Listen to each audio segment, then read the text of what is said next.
श्री गुरु सत्ताय नमः। सभी को प्रणाम।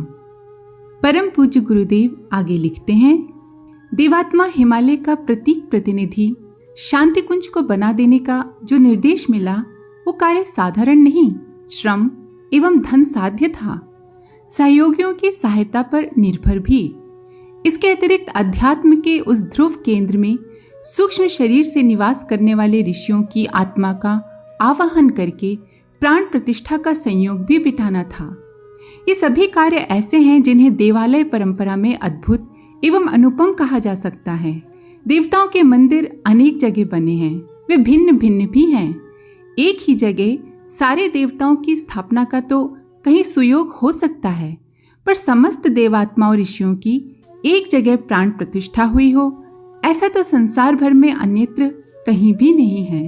फिर इससे भी बड़ी बात यह है कि ऋषियों के क्रियाकलापों का न केवल चिन्ह पूजा के रूप में वरन यथार्थता के रूप में भी यहाँ न केवल दर्शन वरन परिचय भी प्राप्त किया जा सकता है।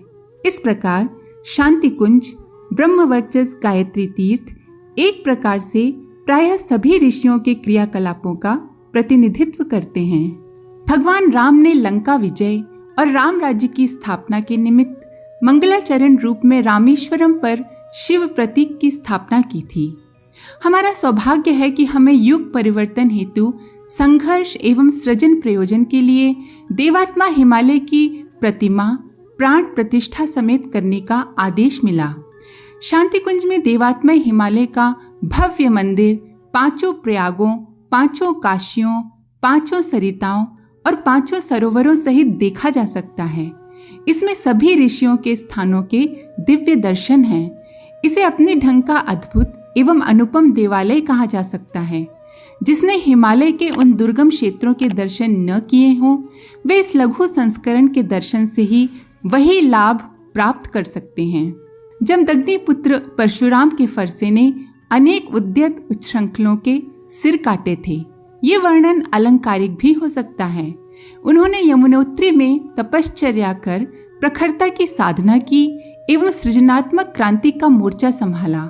जो व्यक्ति तत्कालीन समाज निर्माण में बाधक अनीति में लिप्त थे, उनकी वृत्तियों का उन्होंने उन्मूलन किया। दुष्ट और भ्रष्ट जनमानस के प्रवाह को उलट कर सीधा करने का पुरुषार्थ उन्होंने निभाया। इसी आधार पर उन्हें भगवान शिव से परशु प्राप्त हुआ। उत्तरार्ध में उन्होंने परशु या फरसा फेंक कर फावड़ा थामा एवं स्थूल दृष्टि से वृक्षारोपण एवं सूक्ष्मतः रचनात्मक सत्प्रवृत्तियों का बीजारोपण किया। शांति कुंज से चलने वाली लेखनी ने, वाणी ने उसी परशु की भूमिका निभाई एवं असंख्यों की मान्यताओं, भावनाओं, विचारणाओं एवं गतिविधियों में आमूल चूल परिवर्तन कर दिया है।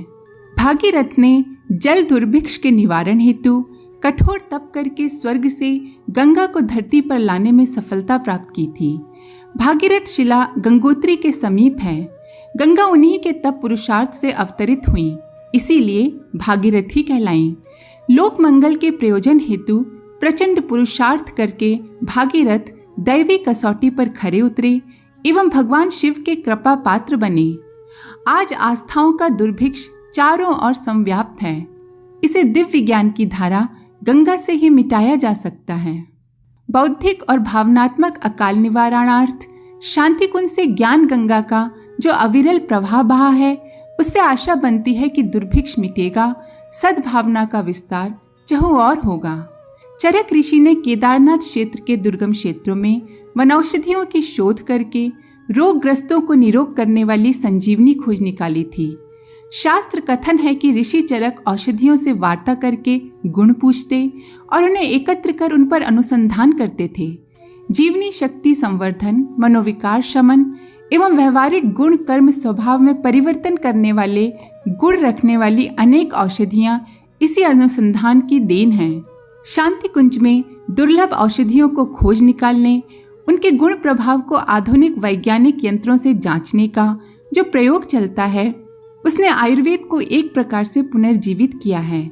सही औषधि के एकाकी प्रयोग से कैसे निरोग रहकर दीर्घायुष्य बना जा सकता है, यह अनुसंधान इस ऋषि परंपरा के पुनर्जीवन हेतु किए जा रहे प्रयासों की एक कड़ी है। महर्षि व्यास ने नर एवं नारायण पर्वत के मध्य वसुधारा जलप्रपात के समीप व्यास गुफा में गणेश जी की सहायता से पुराण लेखन का कार्य किया था। उच्च स्तरीय कार्य हेतु एकाकी, शांति, सतोगुणी वातावरण की अभीष्टता होती है।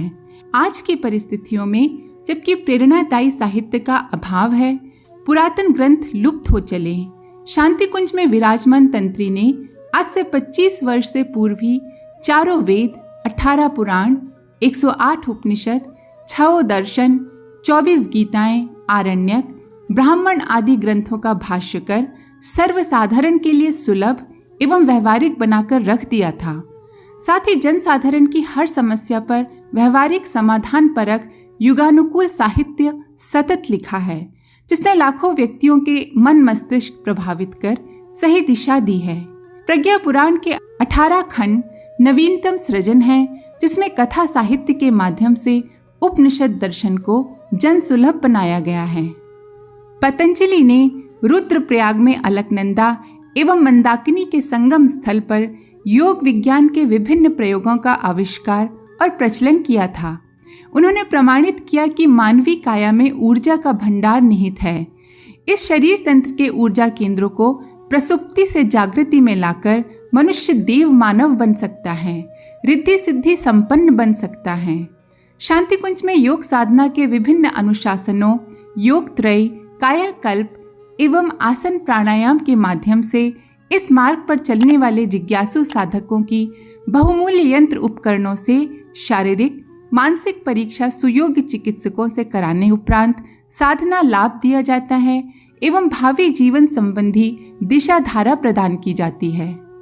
याज्ञवल्क्य ने त्रियुगी नारायण में यज्ञ विद्या अन्वेषण किया था और उनके भेद उपभेदों का परिणाम मनुष्य एवं समग्र जीवन जगत के स्वास्थ्य संवर्धन हेतु वातावरण शोधन, वनस्पति संवर्धन एवं वर्षण के रूप में जांचा परखा था। हिमालय के इस दुर्गम स्थान पर एक यज्ञ कुंड में अखंड अग्नि है, जिसे शिव पार्वती के विवाह के समय से प्रज्वलित माना जाता है। ये उस परंपरा की प्रतीक अग्निशिखा है जो प्रायः लुप्त हो गई थी। आज यज्ञ विज्ञान की लुप्त प्राय श्रृंखला को फिर से खोज कर समय के अनुरूप अन्वेषण करने का दायित्व ब्रह्मवर्चस्व शोध संस्थान ने अपने कंधों पर लिया है। यज्ञोपचार पद्धति के अनुसंधान हेतु समय के अनुरूप एक सर्वांगपूर्ण प्रयोगशाला आधुनिक उपकरणों से युक्त ब्रह्मवर्चस्व प्रांगण के मध्य में विद्यमान है। वनौषधि यजन से शारीरिक मानसिक रोगों के उपचार, मनोविकार शमन, जीवनी शक्ति वर्धन, प्राणवान पर्जन्य की वर्षा एवं पर्यावरण संतुलन जैसे प्रयोगों के निष्कर्ष देकर जिज्ञासुओं को आश्चर्यचकित रह जाना पड़ता है। विश्वामित्र गायत्री महामंत्र के दृष्टा नूतन सृष्टि के सृजेता माने गए हैं। उनने सप्तऋषियों सहित जिस क्षेत्र में तप करके आद्य शक्ति का साक्षात्कार किया था, वह पावन भूमि यही गायत्री तीर्थ शांति कुंज की है, जिसे हमारे मार्गदर्शक ने दिव्य चक्षु प्रदान करके दर्शन कराए थे एवं आश्रम निर्माण हेतु प्रेरित किया था।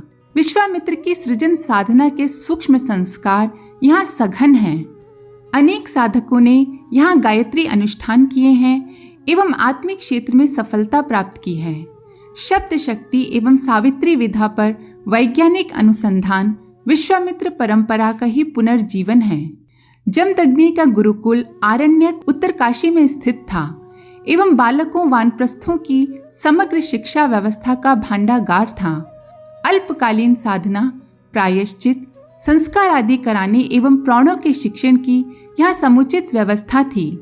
प्रखर व्यक्तित्वों के उत्पादन, वानप्रस्थ, परिव्राजक हेतु लोक सेवियों का शिक्षण, गुरुकुल में बालकों को नैतिक शिक्षण तथा युग शिल्पी विद्यालय में समाज निर्माण की विधा का समग्र शिक्षण इस ऋषि परंपरा को आगे बढ़ाने हेतु शांति कुंज द्वारा संचालित ऐसे ही क्रियाकलाप हैं।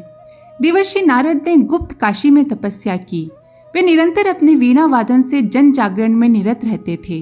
उन्होंने सत परामर्श द्वारा भक्ति भावनाओं को प्रसुप्ति से प्रौढ़ता तक समुन्नत किया था। शांति कुंज के युग गायन शिक्षण विद्यालय ने अब तक हजारों ऐसे परिव्राजक प्रशिक्षित किए हैं। वे एकाकी अपने अपने क्षेत्रों में एवं समूह में जीप टोली द्वारा भ्रमण कर नारद परंपरा का ही अनुकरण कर रहे हैं।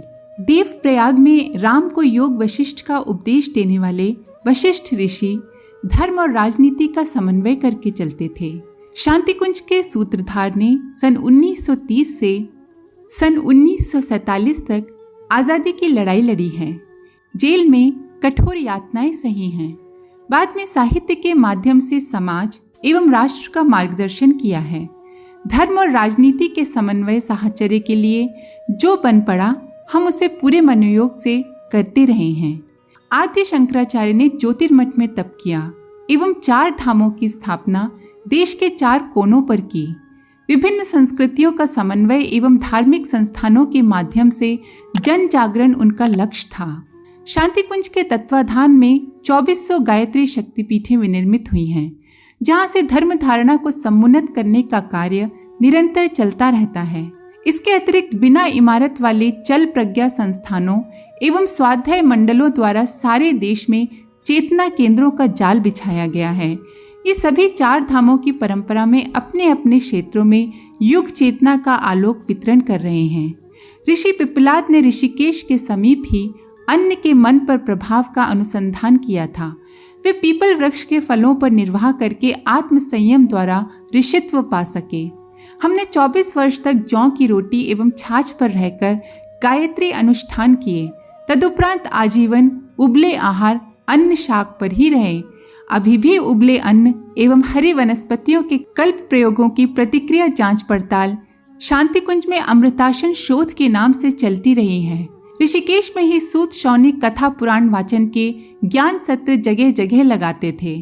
प्रज्ञा पुराणों का कथा वाचन इतना लोकप्रिय हुआ है कि लोग इसे युग पुराण कहते हैं। 4 भाग इसके छप चुके हैं, 14 और प्रकाशित होने हैं। हर की पौड़ी हरिद्वार में सर्वमेध यज्ञ में हर्षवर्धन ने अपनी सारी संपदा तक्षशिला विश्वविद्यालय निर्माण हेतु दान कर दी थी। शांतिकुंज के सूत्रधार ने अपनी लाखों की संपदा गायत्री तपोभूमि तथा जन्मभूमि में विद्यालय निर्माण हेतु दे दी। स्वयं या संतान के लिए इनमें से एक भी पैसा नहीं रखा। इसी परंपरा को अब शांतिकुंज से स्थायी रूप से जुड़ते जा रहे लोग सेवी निभा रहे हैं। कड़ात ऋषि ने अथर्ववेदीय शोध परंपरा के अंतर्गत अपने समय में अणु विज्ञान का वैज्ञानिक अध्यात्मवाद अनुसंधान किया था। बुद्धिवादियों के गले उतारने के लिए समय के अनुरूप अब आप्त वचनों के साथ साथ तर्क, तथ्य एवं प्रमाण भी अनिवार्य है। ब्रह्मवर्चस शोध संस्थान में अध्यात्म, देव एवं विज्ञान दैत्य के समन्वय का समुद्र मंथन चल रहा है। दार्शनिक अनुसंधान ही नहीं, वैज्ञानिक प्रमाणों का प्रस्तुतिकरण भी इसकी सबसे बड़ी विशेषता है। इसकी उपलब्धियों के प्रति संसार बड़ी बड़ी आशाएं लगाए बैठा है। बुद्ध के परिव्राजक संसार भर के धर्म चक्र प्रवर्तन हेतु दीक्षा लेकर निकले थे। शांतिकुंज में मात्र अपने देश में धर्म धारणा के विस्तार हेतु ही नहीं, संसार के सभी देशों में देव संस्कृति का संदेश पहुंचाने हेतु परिव्राजक दीक्षित होते हैं। यहाँ आने वाले परिजनों को धर्म चेतना से अनुप्राणित किया जाता है। भारत में ही कितने प्रज्ञा पुत्र पुत्री परिव्रज्या में निरत रहकर घर घर अलग जगाने का कार्य कर रहे हैं। आर्यभट्ट ने सौर मंडल के ग्रह उपग्रहों का ग्रह गणित कर यह जाना था कि पृथ्वी के साथ सौर परिवार का क्या आदान प्रदान क्रम है और इस आधार पर धरती का वातावरण एवं प्राणी समुदाय कैसे प्रभावित होता है। शांतिकुंज में एक समग्र वेधशाला बनाई गई है एवं आधुनिक यंत्रों का उसके साथ साथ समन्वय स्थापित कर ज्योतिर्विज्ञान का अनुसंधान किया जा रहा है। दृश्य गणित पंचांग यहाँ की एक अनोखी देन है। चैतन्य महाप्रभु, संत ज्ञानेश्वर, समर्थ गुरु रामदास, प्राणनाथ महाप्रभु, रामकृष्ण परमहंस आदि सभी मध्यकालीन संतों की धर्म धारणा विस्तार परंपरा का अनुसरण शांतिकुंज में किया गया है। सबसे महत्वपूर्ण प्रसंग ये है कि इस आश्रम का वातावरण इतने प्रबल संस्कारों से युक्त है कि सहज ही व्यक्ति अध्यात्म की ओर प्रेरित होता चला जाता है। यह सूक्ष्म सत्ताधारी ऋषियों की यहाँ उपस्थिति का ही परिणाम है। वे अपने द्वारा संपन्न क्रियाओं का ये पुनर्जीवन देखते होंगे तो निश्चय ही प्रसन्न होकर भाव भरा आशीर्वाद देते होंगे। परम पूज्य गुरुदेव के लेख को यहीं समाप्त करते हैं। आप सभी का धन्यवाद। ओम शांति।